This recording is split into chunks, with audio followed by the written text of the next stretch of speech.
guys, magandang gabi, no? So ayan guys, meron na tayong topic, no? About to sa coil pack, no? I mean sa coil na ignition coil ng mga sasakyan natin. Ito guys, itong sample natin, usually makikita mo to sa pizza tsaka sa galant, no? May mga ganitong coil din naman na nasa ibang sasakyan. Kadalasan 4 or 3 pin. Pero still the same.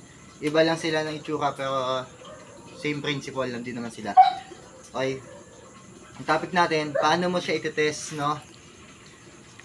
Gamit ang battery using yun nga, manual method. So let's say halimbawa pinaghihinalaan mo siya, kaya lang hindi ka sigurado kasi baka mamaya mapahama ka sa pagbili mo, hindi ka na sigurado rito na yung pala sira. So pwede mo itong itest, no, manually gamit ang battery natin. So bago nyo gawin to, alamin nyo muna yung diagram, no, ng coil bago nyo saksakan kung ano-ano.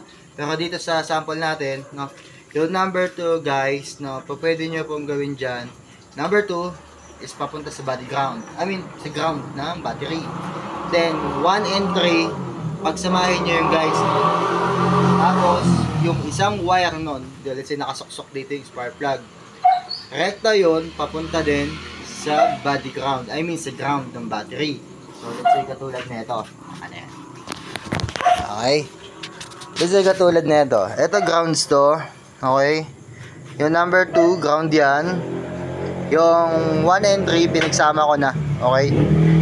Ganun lang din naman yan. Signal kasi isa dyan, isa positive. Pareho lang din naman yan. Magtetest ka lang naman. So, let's see.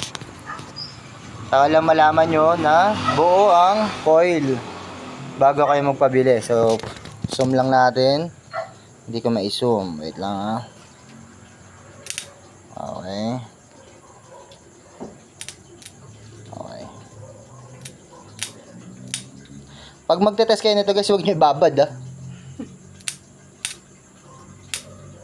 Kita nyo. Ibig sabihin buo ang coil. Okay. Okay. So, si spark plug. Okay, nag-spark siya. So, ibig sabihin buo ang coil. Kapag hindi siya nag-spark, sira ang coil.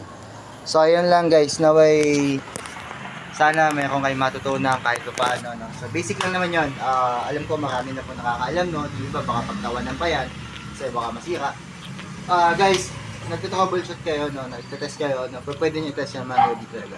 Kahit saan naman po pwede nyo i-test. Proper, ano lang yan, diagram. Dapat alam mo lang kung nasan yung signal, positive and ground. Lahat ng sensor guys, may positive, may negative, may signal. 5 volts, may 12 volts. Iba-iba naman yan. Pero but still, no? Iba-iba lang sila na pamamaraan. Pero same principle lang yan. So ayun lang guys, JV Auto Works. Ganda gabi ko.